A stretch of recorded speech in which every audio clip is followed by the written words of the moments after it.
کیونکہ قرآن مجید میں بھی آتا ہے وَقَدِّمُوا لِأَنفُسِكُمْ، اپنے نفسوں کے لیے آگے بھیجو.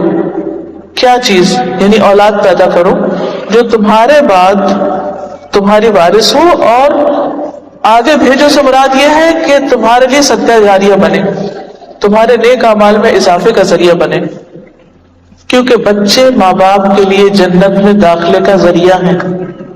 یہ ذمہ داری کیوں قبول کریں، کیوں بوجھ اٹھائیں، کیوں تکلیفیں اٹھائیں، کیوں مشقتیں کریں، کیوں پیدا کریں، کیوں دودھ پلائیں، کیوں انگلی پکڑ کے چلنا سکھائیں، کیوں ان کے ناک صاف کریں اور کیوں ان کی نیپی صاف کریں. وائے، ہمیں کیا ملے گا؟ یہ تو بڑے ہو کر پتہ نہیں ہمیں پوچھیں گے بھی یا نہیں. تو پہلی بات یاد رکھیے، جب بھی پریشانی ہونے لگے، جب بھی بچے ستائے، تو سوچئے کہ جنت میں جانے کا ذریعہ ہے. حدیث میں آتا ہے نبی صلی اللہ علیہ وسلم نے فرمایا کسی مسلمان کے اگر 3 بچے مر جائیں، یعنی زندہ رہے تو اور فائدہ، اور اگر پیدا کر کے وہ فوت بھی ہو گئے، کیونکہ بعض اوقات ایسا ہوتا ہے نا کہ بعض عورتیں جو ہے وہ کنٹین نہیں کر پاتی حمل کو یا پریگنینسی کو، تو پھر بہت ڈپریشن میں جاتی ہیں، یا عورت کے اوپر بہت سخت ترین وقت آتا ہے اس کے بعد. اس میں یہ ہے کہ اگر کسی عورت کا بچہ پیٹ میں فوت ہو جائے یا پیدا ہونے کے بعد فوت ہو جائے، ابھی بچہ ہی ہے، بلوغت کو نہیں پہنچا، تو اللہ تعالیٰ اس رحمت کے نتیجے میں جو ان بچوں سے رکھتا ہے اس مسلمان کو بھی جنت میں داخل کر دے گا. تو بچے چھوٹے ہوں یا بڑے، پیدا ہو جائیں یا پیدا ہونے سے پہلے، ان کا وجود میں آنا ہی والدین کے لیے باعث رحمت ہو جاتا ہے، اور وہ ان کی آخرت کی کامیابی کا ذریعہ بنتے ہیں. وقتی طور پر ان کو دیکھ کے ہم خوش ہوتے ہیں، انجوائے کرتے ہیں، اور ان سے امیدیں لگا لیتے ہیں کہ یہ بڑا ہو کر ہمارا سہارا بنے گی. سب باتیں ایک طرف ہیں، یہ وقتی ہیں. اصل فائدہ کب ہے کہ وہ ہمارے لیے چھوٹے اگر فوت ہو گئے تو جنت میں جانے کا ذریعہ بنے، اور اگر ہمارے بعد دنیا میں ہے تو ایسے نیک کام کریں جو ہمارے لیے صدقہ جاریہ بنے. نبی صلی اللہ علیہ وسلم نے فرمایا جب کسی آدمی کا بچہ فوت ہو جاتا ہے تو اللہ تعالیٰ فرشتوں سے فرماتا ہے کیا تم نے میرے بندے کے بچے کی روح قبض کر لی؟ وہ عرض کرتے ہیں کہ ہاں. اللہ تعالیٰ فرماتے ہیں کیا تم نے اس کے دل کا پھل ٹکڑا قبض کر لیا؟ وہ عرض کرتے ہیں ہاں. پھر اللہ تعالیٰ پوچھتے ہیں میرے بندے نے کیا کہا؟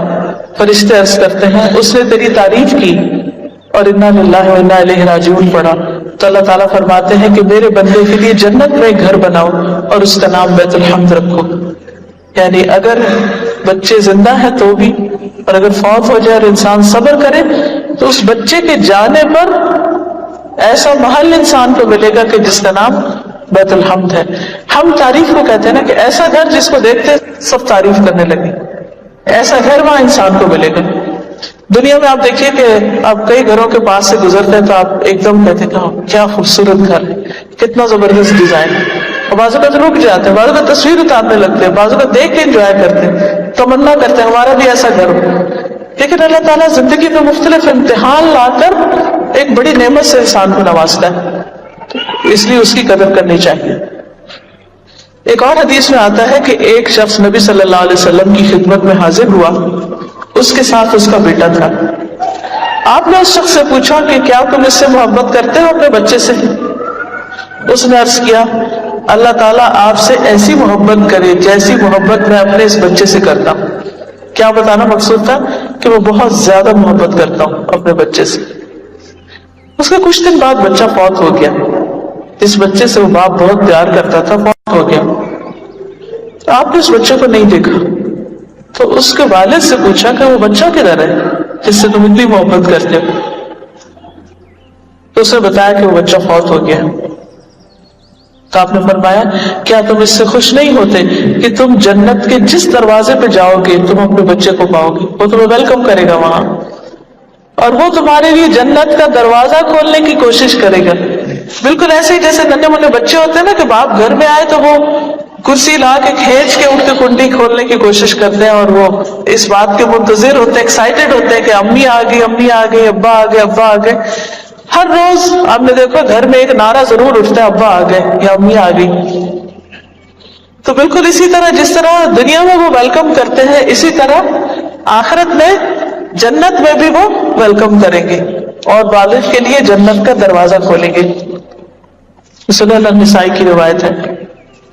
اس لیے بچوں کو صرف مصیبت، ذمہ داری، پاؤں کی زنجیر یا بے آرامی کا باعث یا ایک مشقت نہ سمجھیں.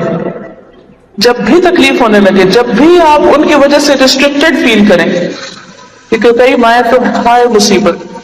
کئی عورتوں کو میں نے دیکھا پریگنینسی ہوتے ہی غمگین ہو جاتی ہیں، پریشان ہوتی ہیں جب ایک اور مصیبت آنے لگی. یہ سوچ نہیں ہونی چاہیے. یہ اللہ کی ایک امانت ہے جس کے لیے اللہ نے آپ کو چنا ہے. حتیٰ کہ اگر اسپیشل بچہ بھی ہے، کیونکہ بعض بچے تو خوبصورت ہنستے کھیلتے ہوتے ہیں، لیکن بعض بچے اسپیشل ہوتے ہیں، ہینڈی کیپ بچے کو کہتے ہیں، معذور بچے ہوتے ہیں. اب اس کا تو کسی کو پتہ چل جائے تو ماں باپ کو رو رو کے برا حال ہو جاتا ہے. ان کی پریشانی کا عالم تو دیکھا نہیں جاتا. obviously پریشانی ہوتی ہے تو خوشی کی بات تو نہیں ہوتی، لیکن اس پر بھی پازیٹو رہنا چاہیے اور یہ سوچنا چاہیے کہ اچھا اللہ نے اس خاص بچے کی خدمت کے لیے ہمیں چنا، یہ اللہ کا فیصلہ ہے. اس نے اوروں کو دوسری طرح کے بچے دیے اور مجھے اس طرح کا خاص بچہ دیا. ایسی صورت میں بھی اللہ سے ناراض نہیں ہونا چاہیے، صرف غمگین نہیں رہنا چاہیے، کیونکہ اگر آپ غمگین رہیں گے تو آپ اس کی لک آفٹر کیسے کر سکتے ہیں، آپ اس کا خیال کیسے رکھ سکتے ہیں. اللہ تعالیٰ کی اس دنیا میں کوئی بھی چیز بیکار نہیں ہے. اس بچے کے آنے کا بھی کوئی مقصد ہے، اس کے پیچھے بھی کوئی سبق ہے.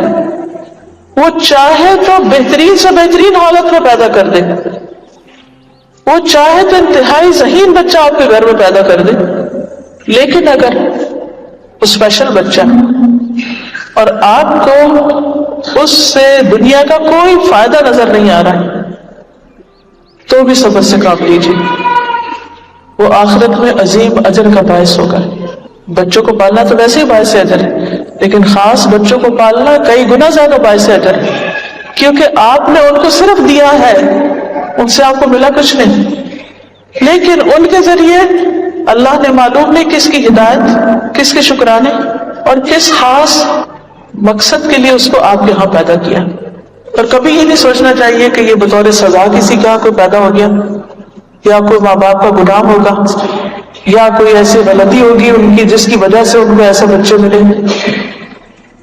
اور جب کوئی بچہ بہت ذہین یا بہت خوبصورت یا بہت اچھا پیدا ہو تو یہ کبھی نہیں سوچنا چاہیے کہ یہ بڑا ہمارا کمال ہے کہ ہم ایسے ہیں تو اس وجہ سے اللہ نے ہمیں یہ دیا. وہ بھی اللہ کا فیصلہ اور اللہ کا شکر ادا کرنا چاہیے کہ اس نے ہمیں ایک بہترین نعمت سے نوازا. تو جس حال میں بھی اللہ رکھے اس حال میں راضی رہیں.